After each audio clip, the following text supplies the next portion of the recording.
Le spectacle un peu consternant que la représentation nationale a offert dans l'hémicycle depuis 10 jours maintenant est suffisamment démonstratif pour que chacun prenne ses responsabilités.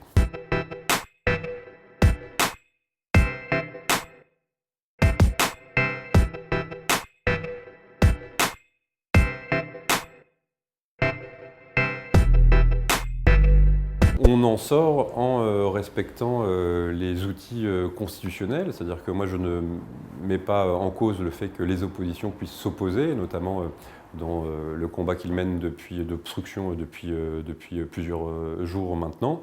Après, il y a un article de la Constitution qui permet de débloquer les blocages et il faudra que chacun prenne ses responsabilités. Je pense que le spectacle un peu consternant que la représentation nationale a offert dans l'hémicycle depuis 10 jours maintenant est suffisamment démonstratif pour que chacun prenne ses responsabilités.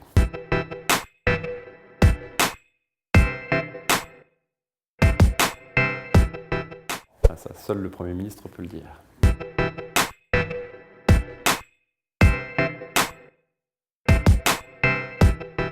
C'est pour bien être en phase avec ce que nous disent les Français. C'est assumer les investissements historiques qu'on a réalisés sur le domaine de la sécurité depuis le départ. C'est assumer ce qu'on dit sur le séparatisme, sur la lutte contre le terrorisme islamiste et sur toutes ces tentations de déconnexion, décorrélation à la nation. Et donc le discours du président de la République, il n'est pas nouveau, mais c'est d'assumer une ligne qui est celui de la restauration de l'autorité républicaine.